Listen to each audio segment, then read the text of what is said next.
اللہ تعالی ہمیں درود شریف پڑھتے رہنے کی توفیق اور سعادت نصیب فرمائے۔ بزرگان محترم اور عزیز نوجوانوں، اللہ تبارک و تعالی سے تعلق جوڑنے کا ایک آسان طریقہ یہ ہے کہ بندہ دعا کا اہتمام کرے، کیونکہ جب بھی کوئی دعا کے لیے ہاتھ اٹھاتا ہے فوراً اس کا دھیان اللہ کی طرف ہے۔ جیسے ہی ہاتھ اٹھایا نا، اور فوراً اس کا دل اندر سے کہتا ہے کہ اب تو اللہ سے مانگا۔ تو اللہ سے مانگنا یہ عزت کی بات ہے، اللہ سے مانگنا یہ بہت بڑی نعمت ہے۔ سارے نبیوں نے اللہ سے مانگا، سارے صحابہ نے اللہ سے مانگا، سارے تابعین نے اللہ سے مانگا، سارے تبع تابعین نے اللہ سے مانگا، اولیاء عظام نے، محدثین نے، مشائخین نے، فقہاء نے، مصنفین نے، یہ سارے اہل اللہ جو دنیا سے تشریف لے گئے، یہ سب کے سب اللہ ہی سے مانگنے والے تھے، اور ان کو پتا تھا کہ کام بنانے والا اللہ ہے، عزت دینے والا اللہ ہے، ساری دنیا کا نظام چلانے والا اللہ ہے، رب العالمین جو ہے وہ اللہ ہے، تاجدار مدینہ کا جو رب ہے وہ اللہ ہے، اور سارے خزانوں کا جو مالک ہے وہ اللہ ہے۔ دنیا کے خزانے اللہ کے پاس، چیزوں کے خزانے اللہ کے پاس، تقوی کے خزانے اللہ کے پاس، ولایت کے خزانے اللہ کے پاس، کا دینے والی ذات اللہ کی ہے، اور وہ ایسا دینے والا ہے کہ وہ دینے پر آئے تو اس کو کوئی پوچھ نہیں سکتا کہ تم نے کیوں زیادہ دے دیا۔ اللہ کو کوئی سوال نہیں کر سکتا، اللہ کا کوئی وزیر نہیں، اللہ کا کوئی مشیر نہیں، اللہ کو کسی سے مشورہ کرنے کی ضرورت نہیں کہ میں فلاں بندے کو دوں یا نہ دوں۔ میرا بندہ ہے، وہ فلاں جگہ رہتا ہے اور اس کی ایک تمنا ہے، اور اس کی تمنا یہ ہے کہ وہ میرا ولی بننا چاہتا ہے، تو جبرائیل آپ کیا کہتے ہو، میں اس کو ولی بناؤں یا نہ بناؤں؟ اللہ کو پوچھنے کی ضرورت ہے نہیں، وہ تو وحدہ لا شریک لہ ہے، اس کا تو کوئی شریک نہیں، وہ تو تنہ تنہا بادشاہ ہے، وہ تو شہنشاہوں کا شہنشاہ ہے، احکم الحاکمین ہے، آسمان اسی کا ہے، زمین اسی کی ہے، چاند، سورج، ستارے، چرندے، پرندے، درندے، یہ سب اللہ ہی کے ہیں، 18,000 قسم کی مخلوقات، اس کا خالق صرف اور صرف ایک اللہ ہے۔ وہ ساری دنیا کا نظام چلاتا ہے، آسمان سے پانی وہی برساتا ہے، زمین سے غلہ وہی اگاتا ہے، انڈے سے بچے کو وہی نکالتا ہے، فضاؤں میں پرندوں کو وہی اڑاتا ہے، اور ساری دنیا کا نظام وہی ایک اللہ چلاتا ہے۔ تو اللہ کون ہے؟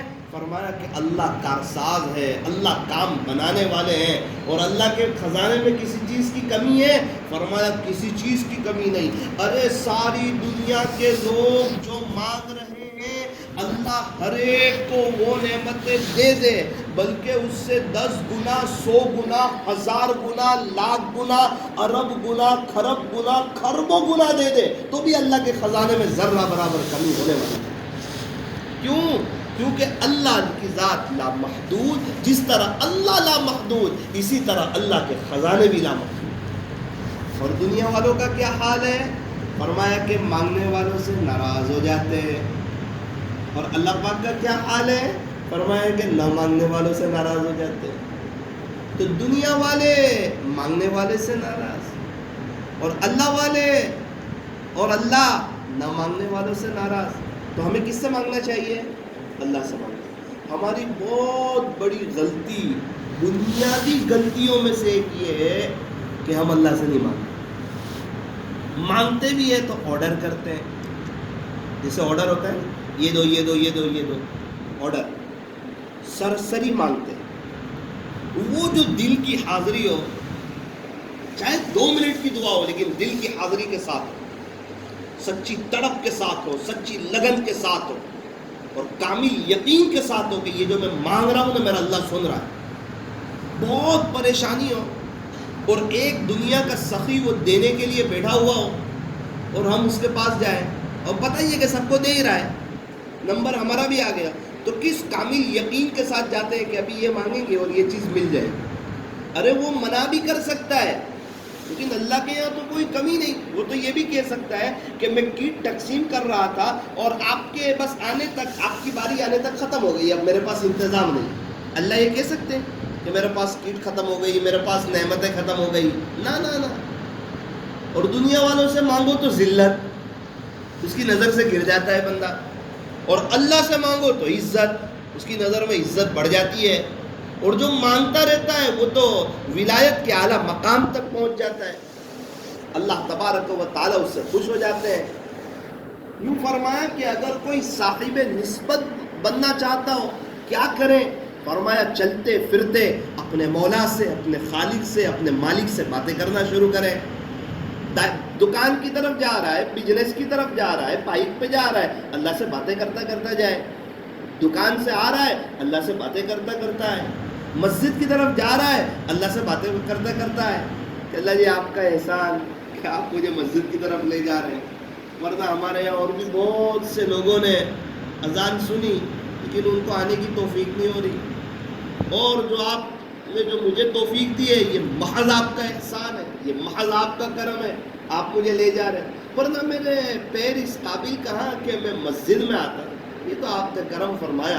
اللہ جی اب مجھے ایسی نماز پڑھنے کی توفیق عطا فرما دیجئے جیسی کہ آپ چاہتے ہیں. باری تعالیٰ آپ مجھے جو ہے نا نماز میں خشوع اور خضوع نصیب فرما دیجئے، اور دھیان کے ساتھ اور دل کی حاضری کے ساتھ صحابہ کرام جیسی نماز پڑھنے کی اللہ مجھے توفیق عطا فرما دیجئے. اور مجھے یہ احساس عطا فرمائیے کہ میں آپ کے سامنے کھڑا ہوں، اللہ کے سامنے کھڑا ہوں. اور مجھے یہ بھی احساس عطا فرمائیے کہ میں اللہ کے گھر میں جا رہا ہوں، میں آپ کے شاہی دربار میں جا رہا ہوں. میرے عزیزو مسجدوں میں آؤ تو بڑی اہمیت کے ساتھ آؤ، اور اپنے آپ سے کہو تو کہاں جا رہا ہے، کس کے گھر میں جا رہا ہے؟ کوئی معمولی شخص کے گھر میں جا رہا ہے؟ دیکھو ان لوگوں کو جو بڑے اللہ والوں کے مکان پر جاتے ہیں ملاقات کے لیے، وہ کتنی ادب سے باہر کھڑے ہوتے ہیں، کتنی ادب سے، اور بیل بجاتے ہیں. بیل تو آہستہ بجاؤ کہ زور سے بجاؤ، اس کا آواز تو وہی آنے والا ہے، لیکن ان کی انگلی اتنی آہستہ چلتی ہے کہ بیل کی آواز سلو ہو جائے، حالانکہ ہونے والی نہیں ہے. تو یہ سب ادب سے ہو رہا ہے کہ فلاں بہت بڑے بزرگ کا یہ گھر ہے اور بہت بڑے اللہ کے ولی ہے، تو ان کے گھر پہ جانے میں تو اتنا ادب، اتنا احترام اور اتنا دل کو بچھانا. اور وہ بزرگ کے جو اللہ ہے نا رب، اس کے گھر میں آئے تو کوئی احساس ہی نہیں، نہ کوئی دل کی حاضری ہے، نہ کوئی احساس ہے، نہ کوئی دعا کا اہتمام ہے، اور نہ کوئی وہ دل میں عظمت ہے، اور نہ کوئی وہ دل میں قدردانی ہے. کورٹ میں جا رہا ہے بندہ تو بڑھیا اس کے ساتھ کورٹ میں جا رہا ہے. جج کس کے سامنے کھڑا ہو رہا ہے؟ کہ جج کے سامنے کھڑا ہو رہا ہے. تو نماز میں کوئی اللہ والے بازو میں آ جائے تو پوری کیفیت ہی چینج ہے. اور وہ اللہ والے کے رب ہر وقت دیکھتے ہیں، ہر نماز میں دیکھتے ہیں، لیکن انداز ہی کچھ اور ہے. میں منع نہیں کرتا، یعنی اس چیز کا منع نہیں کرتا کہ اللہ والوں کے گھر پر جائے تو بے ادب بن کر جائے. میں یہ نہیں کہنا چاہتا، میں صرف ایک بات سمجھانا چاہتا ہوں. اللہ کرے مجھے بھی سمجھ میں آ جائے، آپ کو بھی سمجھ میں آ جائے، اور یہ جو جگہ پہ بیٹھے ہوئے نا اس کی عظمت ہمارے دلوں میں آ جائے. کیونکہ اس جگہ کی برکت سے اللہ ہماری دنیا بنائے گا، اس جگہ کی برکت سے اللہ ہماری آخرت بنائے گا. اس جگہ سے اگر ہمارا تعلق جڑ گیا اور اگر ہم اللہ کے گھر کو آباد کرنے والے بن گئے تو اللہ ہمارا یہ جہان بھی سنوار دے گا اور اللہ ہمارا وہ جہان بھی سنوارے گا. اس گھر کی برکت سے، اللہ کے گھر کی برکت سے ہماری آخرت سنورے گی. کب سنورے گی؟ فرمایا جب ہم نمازوں کا اہتمام کریں گے، 5 وقت کی فرض نماز ہم جو ہے مسجد میں آ کر پڑھیں گے، اور جو ہے ہم اللہ کے گھر کا ادب کریں گے. اللہ کے گھر میں کیا کرنا؟ فرمایا کہ اللہ کو یاد کرنا، دنیا کی باتیں نہیں کرنی، بڑے ادب کے ساتھ آنا اور اپنے آپ سے کہنا کہ تو کہاں ہے، تو کس کے گھر میں بیٹھا ہے، اور کیا وہ اللہ تجھے نہیں دیکھ رہا ہے؟ بالکل دیکھ رہا ہے. کیا اللہ پاک ابھی یہاں موجود نہیں ہے؟ کہ بالکل موجود ہے. کیا ہمیں نہیں دیکھ رہے؟ کہ بالکل دیکھ رہے ہیں. اگر ہمارے دل کی کسی کونے میں یہ بات ہو کہ نعوذ باللہ اللہ نہیں دیکھ رہے ہیں، تو اس کو پوچھنا چاہیے مفتی صاحب کو کہ میرا ایمان صحیح سالم ہے یا نہیں، کہ اللہ نہیں دیکھ رہے ہیں. ارے ہوا دکھتی ہے، دکھتی ہے تو کتنی زور زور سے چلتی ہے، پکڑ میں آتی ہے ہوا. تو جب ہوا نہیں دکھتی، یہ ہوا بتا رہی ہے کہ اس کے بنانے والا بھی ہر جگہ موجود ہے، ہر جگہ ہوا موجود ہے. پانی کے بغیر انسان 2 دن رہ لے گا، کھانے کے بغیر 2-4 دن زندگی گزار لے گا، ہوا کے بغیر تو 5 منٹ نہیں گزار سکتا۔ ہوا اللہ کی کتنی بڑی قدرت ہے، یہ تو شکر ہے کہ اس پہ ٹیکس کوئی نہیں، ورنہ اگر یہ پکڑ میں آ جائے تو بڑا مسئلہ کھڑا ہو جائے ہمارے لیے۔ یہ اللہ کی بہت بڑی قدرت ہے ہوا، یہ اس کا نظام ہے، یہ اس کی قدرت ہے، یہ اس کی قدرت کا ایک بہت بڑا کرشمہ ہے جو ہمیں فری میں مل رہی، اس کا احساس نہیں، اس پر ہمیں الحمدللہ کہنے کی توفیق نہیں۔ ہم الحمدللہ کب کہتے ہیں؟ جب لائٹ چلی جائے اور 4 گھنٹے کے بعد جب لائٹ آئے اور گرمی لگے، اس کے بعد ہم الحمدللہ کہتے ہیں۔ اور 29 دن روزانہ پنکھا ویسے ہی شروع ہو جاتا ہے تو ہمیں الحمدللہ کہنے کی توفیق ہوتی نہیں، گویا کہ انتظار کرتے ہیں کہ لائٹ جائے گی، پھر گرمی لگے گی، اس کے بعد جب پنکھا چالو ہوگا تو 30 دن میں ایک مرتبہ پنکھے چالو ہونے پر پورا گھر مل کے کہے گا الحمدللہ۔ اور ابھی اپنے گھر جائے گا، اپنے بیڈ روم میں جائے گا تو بسم اللہ بول کے لائٹ چالو کرنے کی توفیق نہیں، سوئچ بسم اللہ بول کے آن کرے، اس کی کوئی توفیق نہیں کہ بھائی اللہ کے نام کے ساتھ کہ اللہ تیری بہت بڑی نعمت ہے۔